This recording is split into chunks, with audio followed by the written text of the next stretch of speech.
That's a big crash as well, and that's the Sauber of Marcus Ericsson. F1 evolves every year, but one thing never changes. Oh, and there's someone gone into the tyre barrier. He's right on the inside, and he's crashed! When things go wrong, they go wrong fast. Settle in, because these seasons delivered crashes you'll never forget. We kicked this thing off in the billionaire's playground, Monaco. As we all know, the cars over the years have gotten a lot faster and a lot wider, meaning the potential for overtakes at a track like this are few and far between. So, into that circus strolls 17-year-old Max Verstappen. Now, to be fair, Max looked on point through practice and qualifying, proper fast, and definitely not driving like the inexperienced rookie he most certainly was back in 2015. He starts the race in P9, and straight away, he's showing the same confidence he had on Saturday. No hesitation, no backing out of tight spots, just relentless pressure on anyone ahead of him.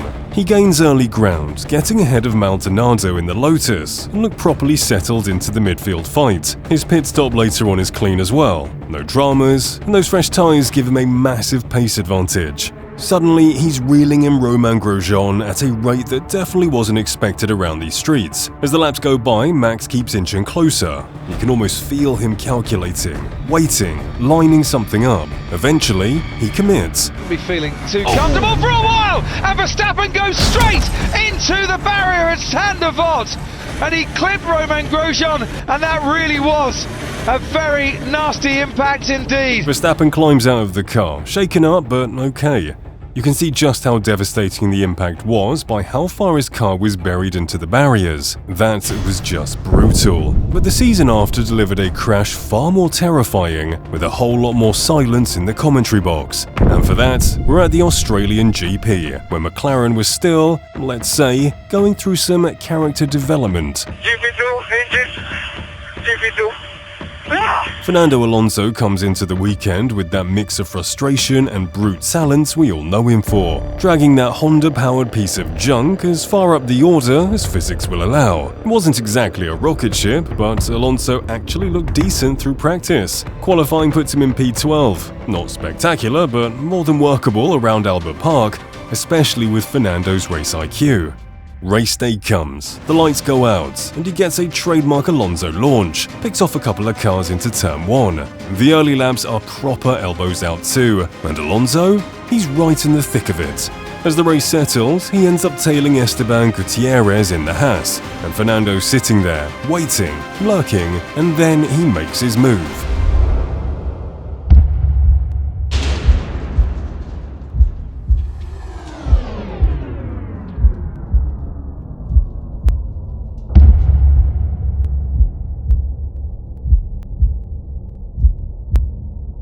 My God, that was horrifying. Fernando's car was nothing but a pile of scrap metal, and for a second, onlookers feared the very worst.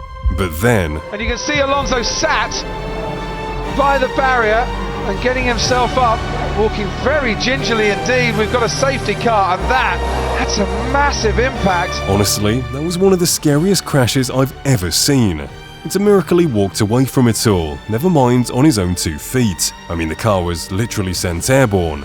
But 2017, well, 3 front runners got a little too close for comfort before they even reached the first corner, and the result was far from pretty. And that brings us to the Singapore Grand Prix, the first ever wet night race in Formula 1 history. To add to the panic, Marina Bay isn't exactly a forgiving track, with walls that have claimed their fair share of drivers over the years. So, when you throw in some tropical rain, tidal pressure, and 3 of the most aggressive starters on the grid lined up together on the front 2 rows, you know something cataclysmic is about to go down. Sebastian Vettel arrives just 3 points behind Lewis Hamilton in the Drivers' Championship. Ferrari buzzing after strong pace all weekend. He sticks it on pole with a flawless lap. Kimi Raikkonen slots in on the 2nd row, also absolutely rapid in the wet. And Verstappen, he was right there too. Younger, fearless, and absolutely not in the mood to live for anybody. The visibility is rubbish. The painted lines are ice, and when those lights went out, all hell was about to break loose. Lights out, away we go. Verstappen gets an excellent start. Sebastian Vettel will need to cover him off. Kimi Raikkonen on the inside, and he's crashed with Verstappen. He's hit Vettel as well. Raikkonen is out before the first corner, and he's gone into the Red Bull there as well. Carnage that escalated very quickly. One poor start, one defensive move, one touch, and suddenly the championship challenger, his teammate, and one of the fastest drivers on the grid are all passengers. Verstappen, Raikkonen and Vettel all wiped out in the first 6 seconds of the Grand Prix. It truly was a demolition derby, and Hamilton, nowhere near the chaos, strolls through the spray and goes on to take the win that pretty much killed Vettel's championship hopes. 2018, the season finale. The big goodbye for Fernando Alonso, Daniel Ricciardo's last start in Red Bull colours, and a whole lot of teams wanting one final clean race before packing their bags for winter. Spoiler alert, they did not get a clean race. Nico Hulkenberg arrives in pretty decent form. Quick over one lap, tidy through practice. He qualifies P10 right in that spicy midfield where everyone's fighting for the best of the rest crown, and absolutely no one gives you a shred of breathing room. In that midfield in Abu Dhabi, it's chaos waiting to happen. The run to turn 9 is fast, the walls creep up quickly, the braking zone is awkward, and on lap 1, with 20 cars fighting for each and every position, it's the perfect recipe for disaster. When the lights go out, Hulkenberg gets a sharp start. He slots into the scrap with Ocon, Leclerc and the usual midfield suspects. But the moment they barrel into the mid-lap chicane, that tiny bubble of safety completely disappears.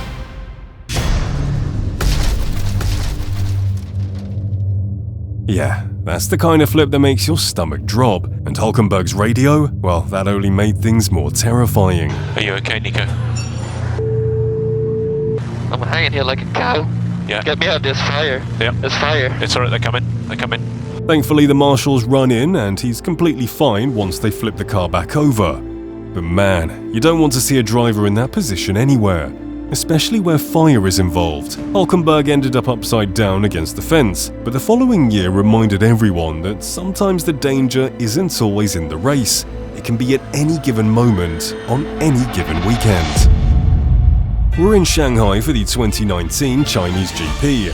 A deceptively difficult circuit, long straights, tight technical sections, and that endless turn 1 spiral that eats confidence for breakfast. For Alex Albon, still a rookie at this point, every session mattered, every lap was experience, every minute on track was crucial. Albon looked tidy through practice. He was getting on top of the Toro Rosso, and the team were hopeful he could sneak into Q3 for the first time that season. FP3 then was all about polishing the details, final prep, final feel, final burst of confidence before qualifying.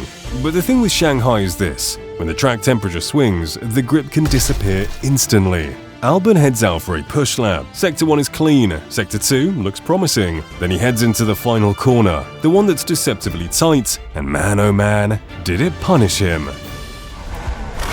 Oh, and someone's hit the barriers at the final corner. A rookie's worst nightmare. Huge impact, session over, and a mangled chassis that guaranteed he wouldn't even participate in qualifying. The team rebuilt the car from scratch, burning through half their spare parts to get him ready for Sunday. And to his credit, Albon delivered a calm, measured recovery drive in the race. But FP3 left a stain on the weekend that never really washed off. Albon walked away from the twisted wreckage, but nothing could have prepared the world for what happened the following year in Bahrain. It's a circuit everyone knows inside out. Wide, flowing, plenty of overtaking zones, and usually one of the safer layouts on the calendar. And heading into this race, nobody had Grosjean on their driver to watch list. Haas was struggling, his qualifying was rough, and he lined up P19 with zero expectations beyond staying out of trouble. The opening lap at Sakir is always messy though. 3 long straights, multiple braking zones, and 20 cars, all trying to funnel onto the same sliver of tarmac. Grosjean actually makes a decent launch, starts picking his way through the midfield chaos, and for a moment, it looks like he might salvage something from a weekend that had been pretty painful to watch. He tucks into the pack, sees a sliver of space, and then the unthinkable happens. And a big fire there as they exited out of turn 3. I was utterly lost for words. Grosjean's car had split in two, the cockpit completely engulfed in flames. Nobody knows if Grosjean's alive, a sense of dread fills the paddock, and the whole world is already fearing the worst. And then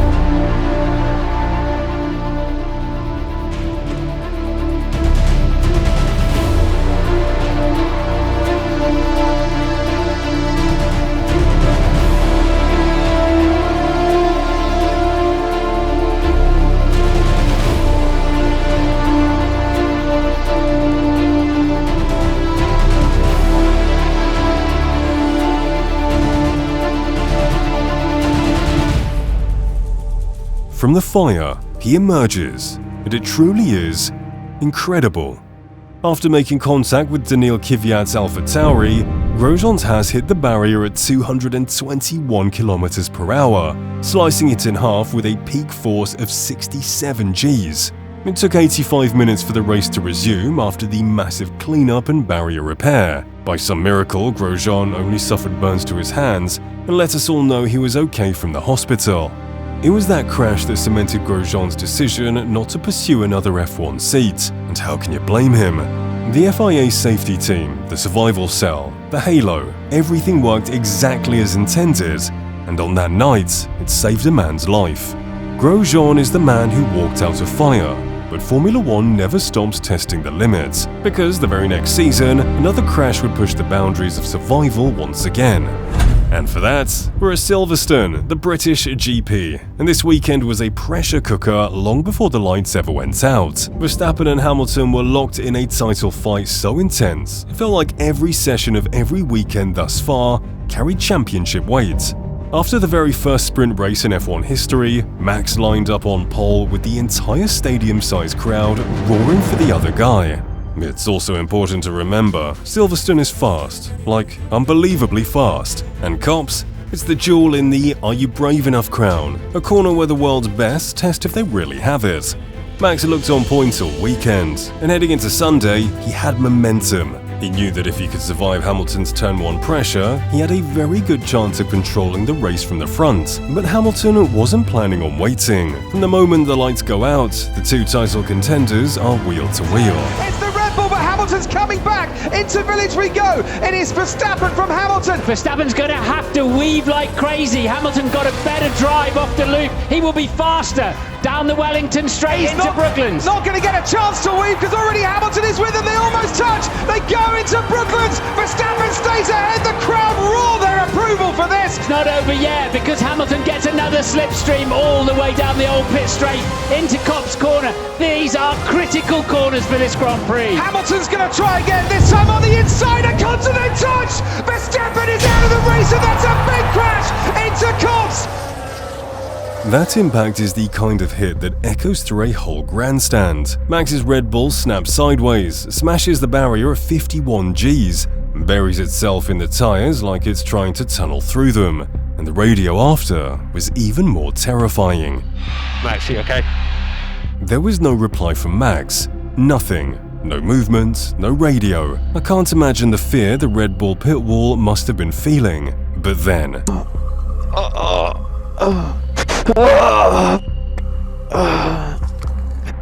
You can tell how absolutely devastating the crash was from that radio alone. Max eventually climbs out, dazed, shaken, barely able to stand without help. And the fallout after the crash? It was massive. Lewis picked up a penalty for causing a collision, but went on to win the race anyway. Verstappen fans were livid. Hamilton fans called it Max getting what he deserved. I've never seen social media so divided over a crash before. It was insane. Copse was violent, but in all seriousness, Silverstone had something waiting the next season that was even harder to watch. But this time, the circumstances were completely different. There was no title fight boiling over, no giants colliding. Instead, it was a midfield scrap that turned into something nobody in their right mind ever wants to see at a racetrack. Zhou Guan Yu came into this weekend quietly confident. Rookie season, sure. But he'd been driving clean, consistent, and honestly, way better than most people expected. Qualifying put him in P9, the best start of his young career, and both he and Alfa Romeo were buzzing about the chance to score some decent points. But it was too good to be true, because when the lights went out, it didn't take long for everything to go properly pear-shaped. British Grand Prix and it's lights out and away we go. Sainz gets away well, as does Lando Norris, as does Lewis Hamilton.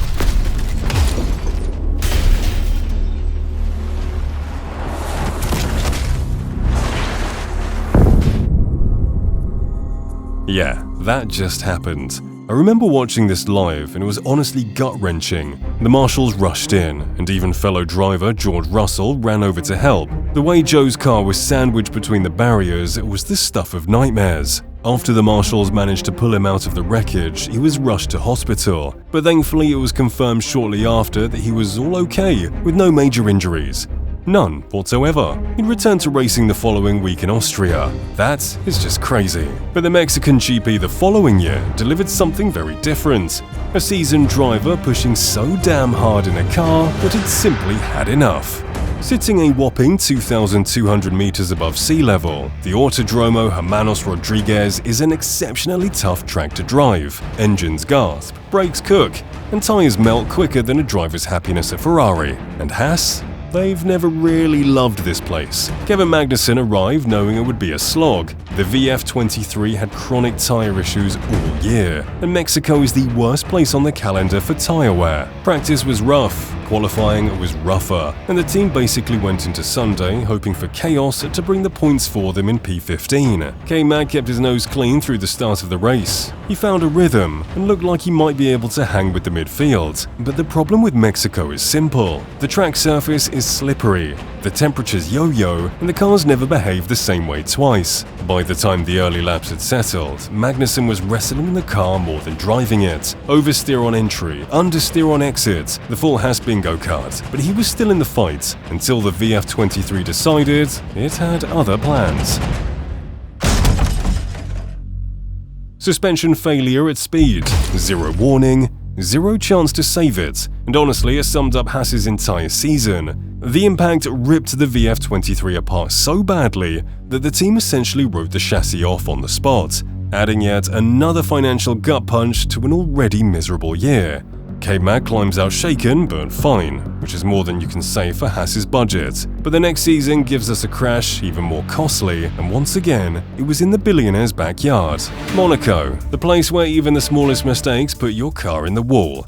Now Sergio Perez has always been pretty handy around street circuits. Baku, Singapore, Jeddah, you know the list. But Monaco this year, absolutely nothing went right from the moment he rolled out of the garage. Practice was scrappy, and qualifying, a total nightmare. P18 in a Red Bull at Monaco. And the thing with Monaco is simple. If you qualify badly, your race is basically a hostage situation. You're trapped behind slower cars. The leaders catch you in about 10 minutes, and your entire Sunday becomes a blue flag simulator. Checo at least got off the line clean, but it wasn't long before the abysmal weekend went from bad to worse. Further back, Perez heavily into the wall, collects one Haas, and then the second one has nowhere to go. At that point, I'd probably just throw my hands in the air and be thankful the weekend was over. Time to hit the casino. And it wasn't just Perez who paid the price. Kevin Magnussen's Haas was the initial trigger. Nico Hulkenberg was an innocent victim, and in the blink of an eye, both Haas cars were wiped out alongside the Red Bull. 3 cars, 1 corner,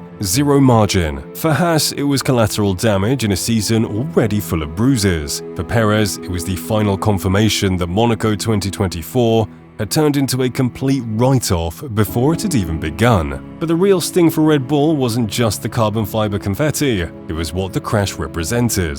Another costly mistake at a time when Perez was already under pressure, another DNF that fed the narrative that his season was slipping away, and another race where the team were effectively reduced to a one-car operation. Perez climbs out unhurt, but the hit his confidence took, that one didn't disappear with the debris. But nothing, and I mean nothing, prepared fans for the moment in 2025 when Yuki Tsunoda brought the red flag out during Q1 at Imola. This old-school circuit in Italy is definitely a fan favorite. It's one of the most punishing tracks on the calendar. There's no room for error, no grass runoffs, just curbs, gravel, and consequences. Yuki Tsunoda came into the weekend with the pressure mounting. It was his 5th race for Red Bull after replacing Liam Lawson, and in the previous rounds he had only bagged a total of 6 points. Not exactly ideal when your teammate is fighting for wins. But the pressure in qualifying, that's a completely different beast. Imola punishes the smallest misjudgment. You overtake a corner by a few centimeters, and boom, lap gone, session gone, weekend gone. And with Red Bull needing both cars in Q2 to keep the constructor fight alive, Yuki knew he had to deliver. Q1 starts clean enough. Temperatures are rising, grips building, everyone pushing to avoid getting caught in the midfield traffic bubble. But Yuki's first lap is the stuff of nightmares. He commits to it, sends it through the toughest part of the circuit, then he has what has to be one of the scariest moments of his life.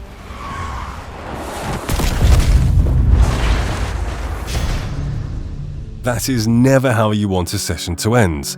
Thankfully, he climbs out of his wreckage in one piece, just furious with himself as he always seems to be. But that crash had consequences, real consequences. Yuki's car had just been fitted with new upgrades, parts that finally brought him onto the same specification as Verstappen, and in Q1, we watched those upgrades get destroyed in an instant. With no replacements immediately available, the fallout was unavoidable. For the next few races, Yuki was forced to run older spec components, while Max continued with the latest package, making an already difficult comparison even tougher. And speaking of tough, check out this video on the worst records in Formula 1 history, because some of these are seriously hard to watch.